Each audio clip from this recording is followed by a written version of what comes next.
Thank you.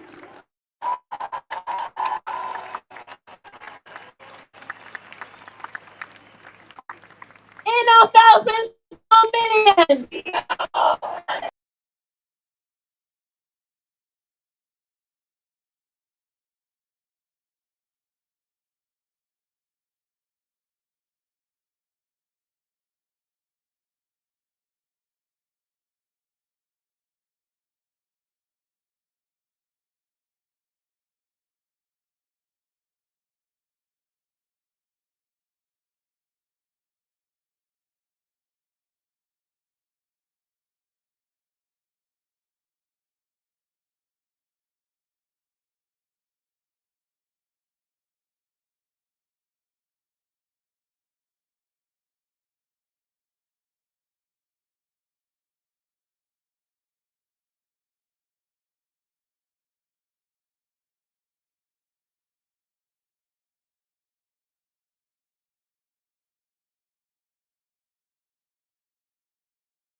Palestinian people, the long-suffering Palestinian people, and we bring solidarity to all of you who turn out every week protesting here and across the world.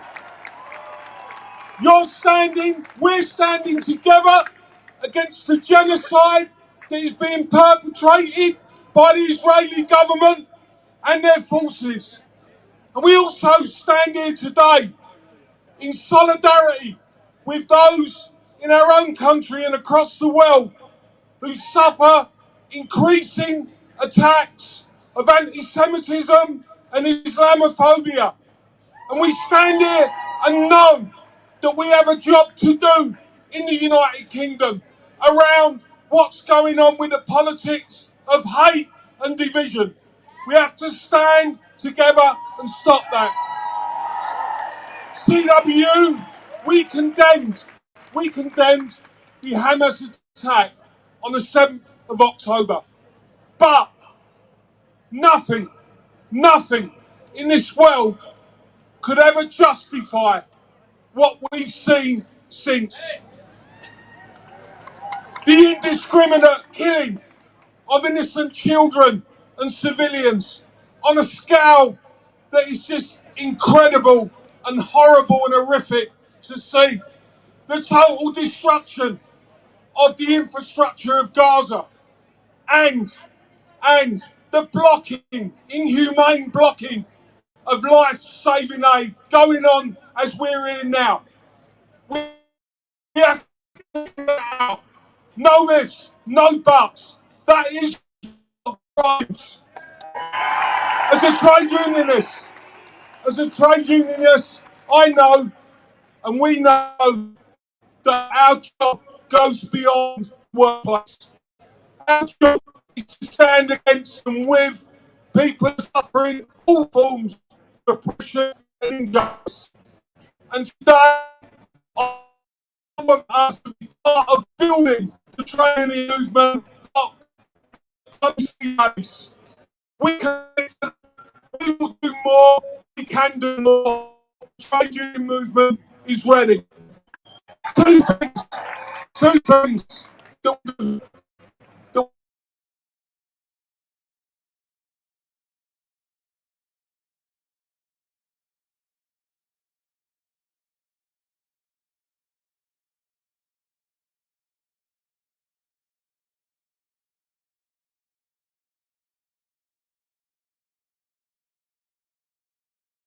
that they believe in an independent, free state of Palestine as part of a two-state solution.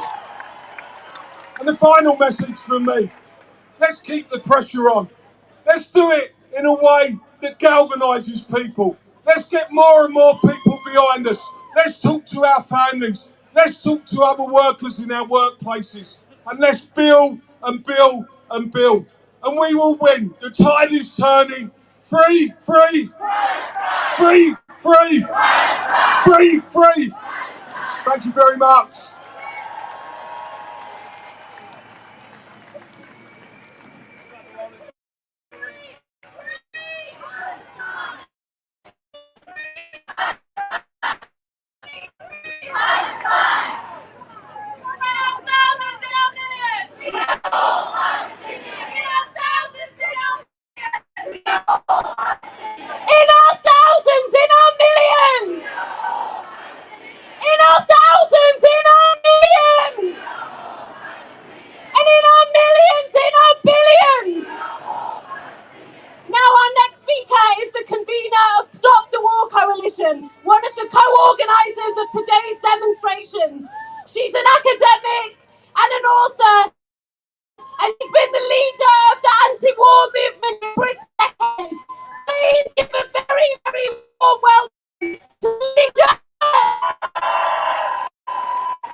turnout. The national demonstration that we've had, and there are hundreds of thousands of people on the streets of London. And we're talking about the resistance and the resilience of Palestinian people. We salute them for everything that they're doing to stand up stand up to Israel. We salute them for having to live under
our demonstrations.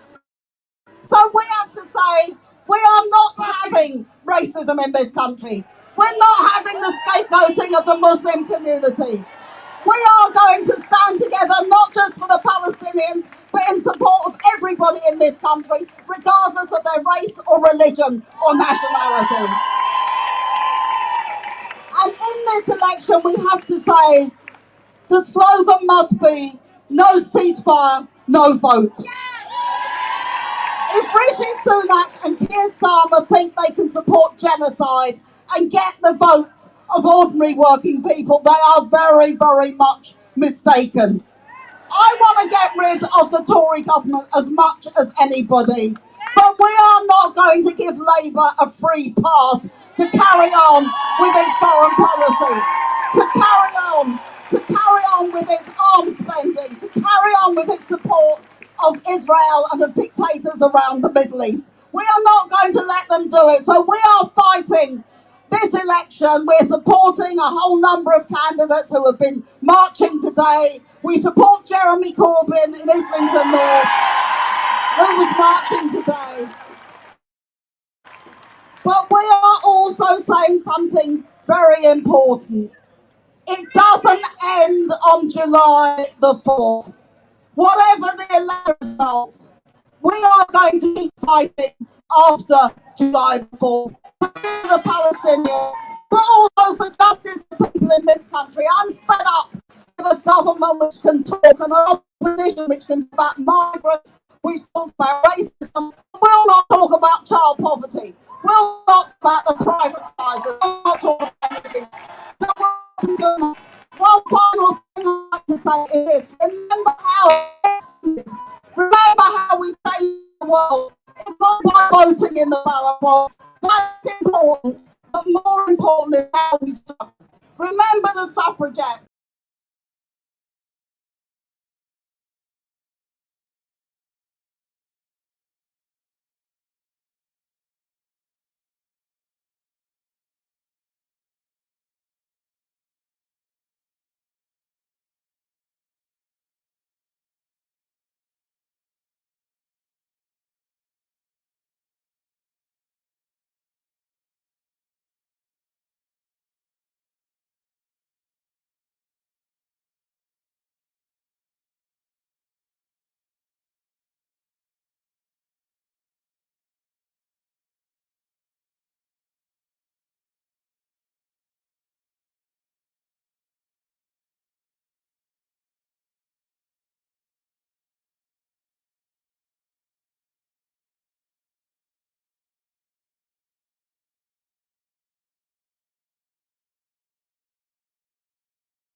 He'll be followed by a group of 3 British Palestinians who will read the names of 50 children who have been killed in Israel's genocidal assault on the people of Gaza.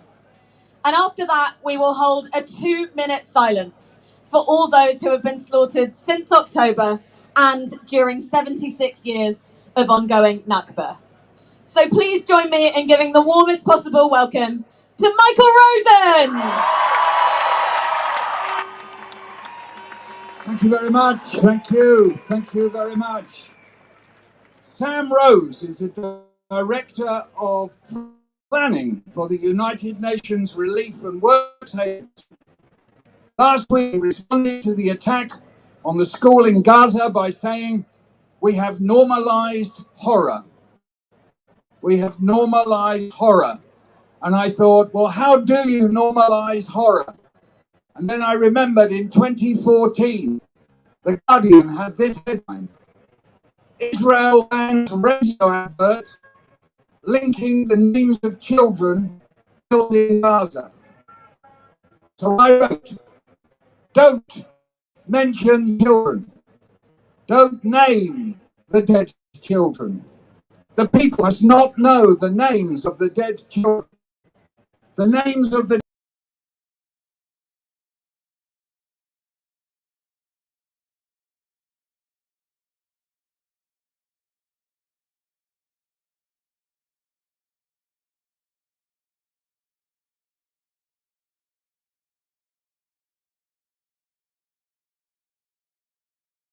it would be dangerous to know the names of the children. The people must be protected from knowing the names of the children. The names of the children could spread like wildfire.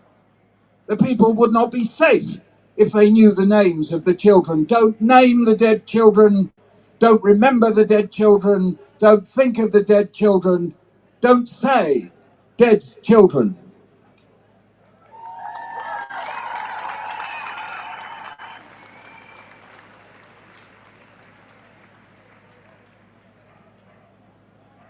إبراهيم خضر، علي أبو هلال، جود خضر، تقى زينو. All of those are 9 years old. إسلام الماضي، ديما، موسى منصور، شهداء are 8 years old. إلهام البحتيني، أنس غنايم، قادر أبو جودة، خديجة أبو جودة. All kids are 7 years old. ماجد اللوح، نسرين أبو هلال. All those kids are 6 years old.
ماريا البحطيني، جودي منصور، خالد أبو هلال.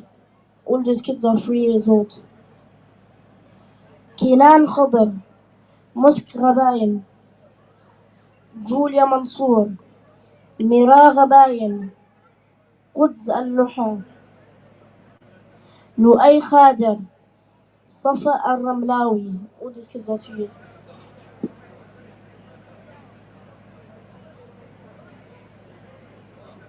Please join us for 2 minutes of silence.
students have led the way in fighting for justice, for freedom and for equality.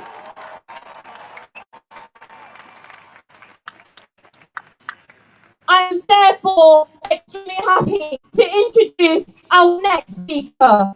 She is a student organiser joining us today from the encampment at Queen Mary University.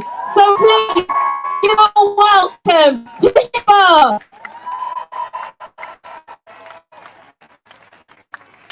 Free, free, free, free, from the river to the sea. It's been 245 days of genocide and